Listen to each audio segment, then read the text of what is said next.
नमस्कार सभी ज्ञान प्रेमियों और विद्यार्थियों का एजुकेशन इज लाइफ चैनल में स्वागत है। सांस्कृतिक विरासत है भारतीय नृत्य का इतिहास। इसकी अगली कड़ी में आज मैं आपको शास्त्रीय नृत्य भरतनाट्यम के बारे में बताऊंगा। भरतनाट्यम पर चर्चा करने से पहले मैं इस बिंदु पर बात करना चाहूँगा कि आजकल के बच्चों में, खास करके लड़कों में, सफलता का रेशियो क्यों घटता जा रहा है। इस पे मैंने शोध किया है आर्किमिडीज लॉ के आधार पर, आर्किमिडीज सिद्धांत के आधार पर, जो मैं अभी आपके समक्ष रखूंगा। आर्किमिडीज का सिद्धांत क्या है? जब कोई वस्तु किसी द्रव्य में आंशिक या पूर्ण रूप से डूबी होती है तो उस पर एक उत्प्लावन बल लगता है जो वस्तु द्वारा विस्थापित द्रव्य के भार के बराबर होता है। यही है आर्किमिडीज लॉ। इसी आर्किमिडीज सिद्धांत पर मैंने ये शोध किया है कि जब कोई लड़का किसी लड़की के प्यार में पूर्णतः या अंशतः डूब जाता है तो उसकी पढ़ाई में प्रत्यक्ष रूप से कमी आती है जो उस लड़की के दिए गए प्यार के बराबर होता है। आजकल के बच्चे, खास करके लड़के, इसी सिद्धांत पे चलते हैं, इसीलिए सफलता का रेशियो बहुत ही कम है।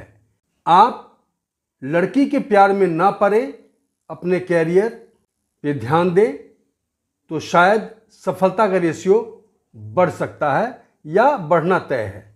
तो आइए हम अपने मुख्य बिंदु भरतनाट्यम पर लौटते हैं। भरतनाट्यम मुख्यतः तमिलनाडु का शास्त्रीय नृत्य है। भरतनाट्यम भरत शब्द, भाव, राग व ताल तीनों शब्दों के प्रथम अक्षर को लेकर बनाया गया है। इसमें नृत्य और अभिनय की प्रधानता रहती है। यह गतिमय काव्य है। इसका स्रोत भरत मुनि के नाट्य शास्त्र में है। 18वीं शताब्दी के उत्तरार्ध में महादेवी अन्नवी ने इसे प्रश्रय दिया। भरतनाट्यम नृत्य कला की शैली संपादित करने का श्रेय तंजौर के 4 भाइयों चिन्नैया, पोन्नैया, वादीवेलु और शिवानंदम को जाता है। इससे पूर्व इसे आट्टम और सादिर नाम से जाना जाता था और यह नृत्य दक्षिण के मंदिरों में देवदासियां करती थीं।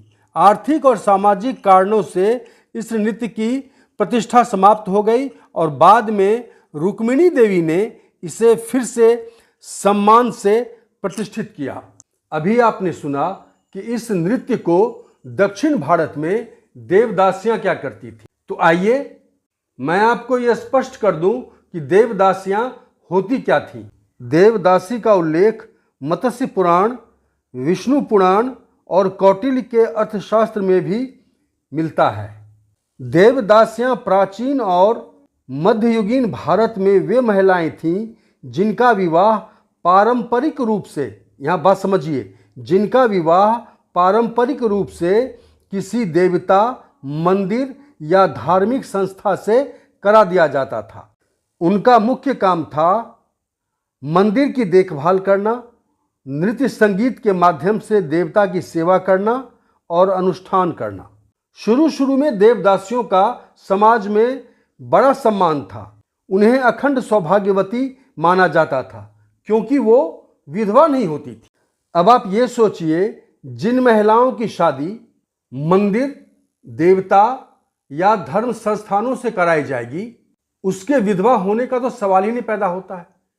इसीलिए उन्हें सौभाग्यवती माना जाता था।